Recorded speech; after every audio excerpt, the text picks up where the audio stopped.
So I do want to I do want to move, before we wrap up to Yeah. a couple of at least ambiguous bright spots. So one, as we think about ways to move beyond this sort of eternal idiotic, like culture war politics. One of the most, well, I mean, Michael Brooks always used to say, like, the most gifted, political communicators in the world, Lula da Silva, um, just had all of his charge, which is a like an unambiguous good. But yeah, Forrest, let's play that clip. Brazil's former leader, Luiz Inácio Lula da Silva, took aim at the policies and the COVID-19 response of Jair Bolsonaro, the man he's rumoured to be eager to unseat. Esse país não tem governo.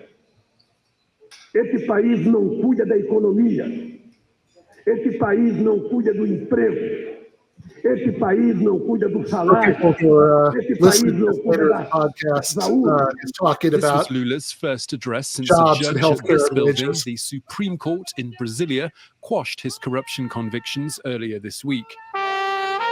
Lula's supporters were out to trumpet his innocence, but the current president said the court should rethink its decision, adding that the leftist administration was nothing other than a catastrophe. The case against Lula was dismissed on a technicality, meaning that he can run for office now once again, should he wish to. Que a minha cabeça não tem tempo para pensar em candidatura em 2022. Tá? Quando chegar o momento de discutir em 2022, nós vamos ter imenso prazer de anunciar ao Brasil que nós estamos pensando em 2022. He's talking about thinking about running in Some, 2000. though, are already looking into Brazil's political crystal ball. A new opinion poll suggests that Lula and his arch-rival Bolsonaro would have the support needed to reach a second-round face-off at next year's ballot. I think it means, first of all, that the rule of law in Brazil came out as a winner, that democracy came out winning, because Lula, as you already mentioned, in 2018 should have run for president. He was illegally removed from the race. He was in jail for 580 days. During that period, he lost his brother. He was not allowed to even actually go to his brother's funeral. He lost his grandchild who died of a disease at an early age. He could not go freely to his funeral as well. He lost his political rights. He lost all of his rights, not only financially speaking. The presumption of his presumption of innocence was highly violated, which is a gross violation of human rights. So after 5 years, which comes in a delay, he was declared not innocent, because actually the procedures will go on. But all of the procedures since the charges, not only the convictions, but all procedures against President Lula within the car wash operation have been annulled. This means that he can run for president. He has all of his political rights standing.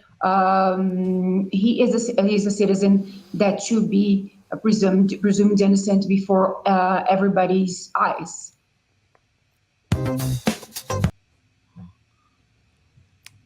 It's funny, we were just talking about our good liberal friend Glenn Greenwald. Like, it's impossible to imagine the pretty stunning political developments that are happening in Brazil without his journalism, really. I mean, it's hard to overstate just how impactful those leaks were in discrediting a political figure like Sergio Moro, who was the judge, the prosecutor who basically put Lula in prison, became like just an international celebrity. Like, just look up on YouTube that guy's name and you'll see him invited, speaking at universities all over the world, at prestigious events, seen as a hero of anti-corruption, and Anderson Cooper produced like just an absolute like tongue bath of a segment for 60 Minutes about it. And I have a couple seconds of that as a clip. Oh, really? Yeah. Okay. Yeah. Let's do it. All right. Come on. But yeah. So that you have like Sergio Moro, who was riding high, and these revelations that Glenn published at great actual personal risk, to himself. Mean, to like being like literally like certainly legal risks. Yeah. The psychotic like single-mindedness that Glenn shows by like getting really angry about a USA Today story, which I just have not read a single USA Today story in maybe in my lifetime. That same level of kind of single-minded focus is what leads him to be a good investigative journalist. I mean, investigative journalists are not like very good social creatures. You have to be you have to have kind of a desire, some desire to piss people off all the time, and those are the best. The best ones are like that. It's just a strange profession. It's not a. We made that point. We made that point in our criticism of him, kind of. Oh, really? Yeah. Yeah. That he's still like, yeah. I mean, look, and of course, like we preface the whole thing, saying like, I think that like some of his assessments about U.S. politics are wrong. I think that it's because we're Marxists and he's not. Yeah, he's missing the boat on some important economic issues, but like also like this is a guy who, yes, was taking these huge risks of imprisonment, of just being murdered by Brazilian fascists, who was doing that coming on the heels of having taken these massive personal risks to expose the NSA spying on everybody. And like, he's just like, whatever you think of whatever take he's got, that like people so are secondary. Like, yeah, it's not like this guy is worth any like 200 of these like New York media creatures who are obsessed with hating him. What do we say? He's worth the whole lineup of MSNBC. We trade the well, that's easy. No, but I don't know if you guys saw what's been going on today. There's been a ton of shit going down today in Brazil. Like 2 or 3 of Bolsonaro's cabinet ministers are out. I mean, it's the Supreme Court ruled that Sergio Moro was biased in his case against Lula. Like, I mean, it's just a total flipping of the script in a way. Like, how like one of the things of today is that shit gets published and then kind of nothing happens. We just learn about the awful thing and then nothing happens. The awful thing just continues. I don't know. The Afghanistan papers were published a few months ago, and like it's we just washed right over us. Like, not, for whatever reason, this story has stuck, even though the political structures of Brazil have not changed. Bolsonaro is still president, and Brazil is still ruled by a very powerful oligarchy. But it's been so consequential that even under those conditions, there have been political consequences. Well, the story that came out yesterday that was fucking insane is that Delton Dallagnol, I think is how you pronounce his name, the lead attorney on Lava Jato, and this is insane. Literally took money from some like backer or from somebody that he didn't earn through his work on Bolsonaro's regime or on the Lava Jato case, and renovated a really like a luxury apartment for himself, which is literally what they accused Lula of doing.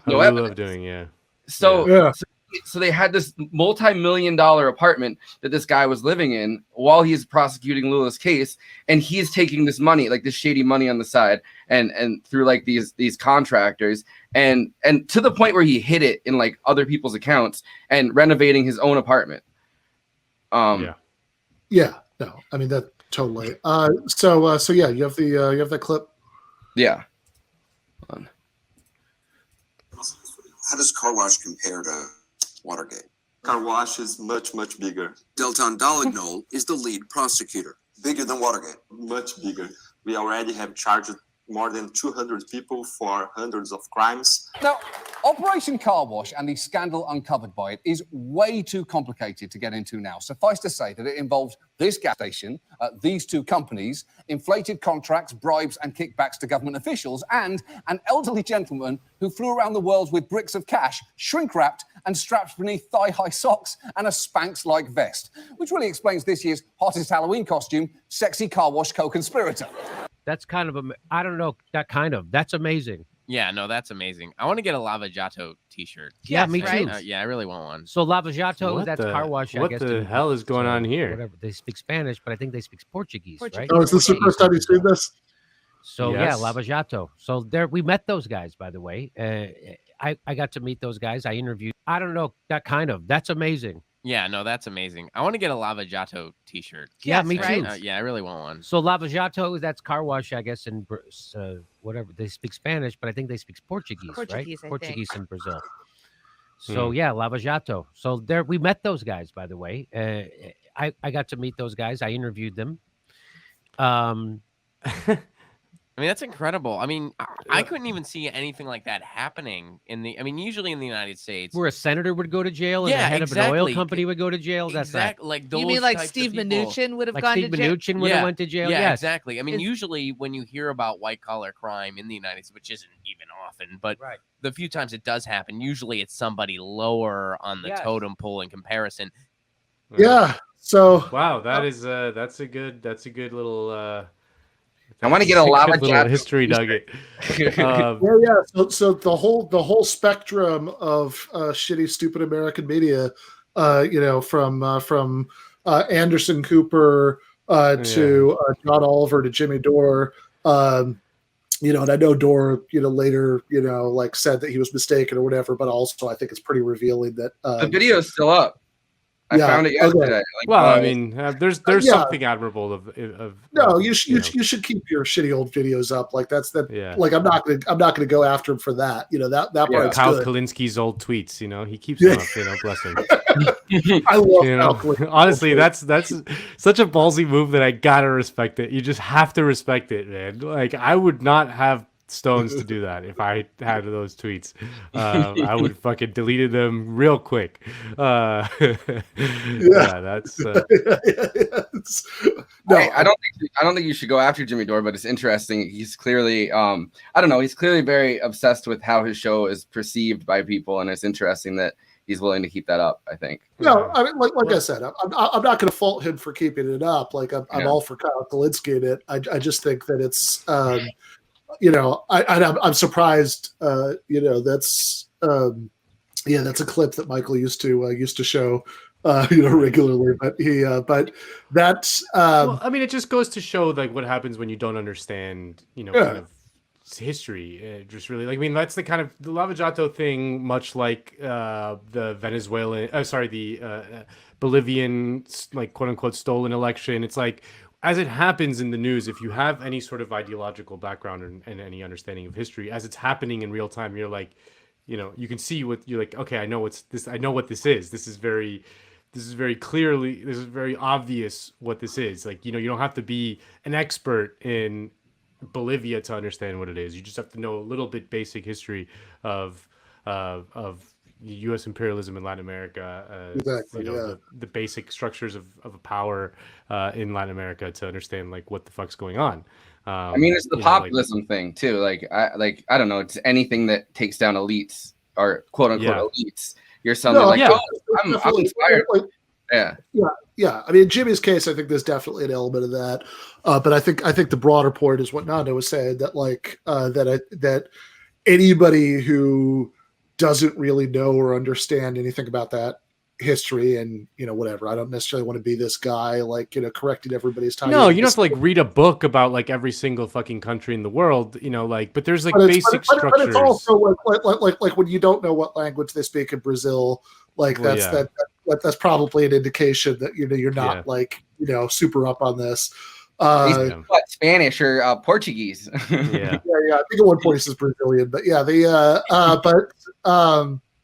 but like yeah, sure, you don't have to be an expert in every one of these situations, but if you have a general sense of what U.S. imperialism has looked like in Latin America in recent decades, in the same way that they had a military coup in Bolivia, but it's totally fine. It's not like it's not like a bad coup, because trust us, the leftist president totally stole that election, or well, he did some bad things. Yeah, yeah. I don't know exactly what, but yeah, there's some bad stuff.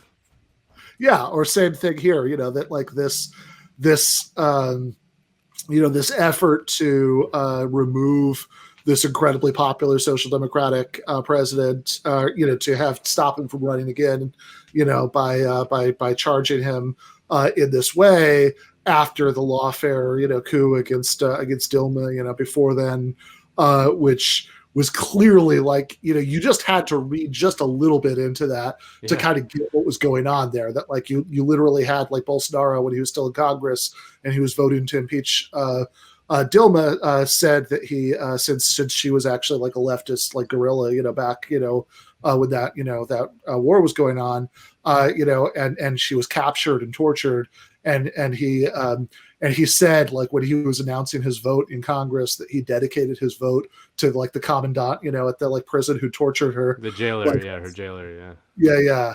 So it's if you don't have to know that much about this to know what's going on, but the point is, if you don't know what's going on, there was this incredibly slick, well-financed propaganda effort that lots of people for lots of different reasons fell for.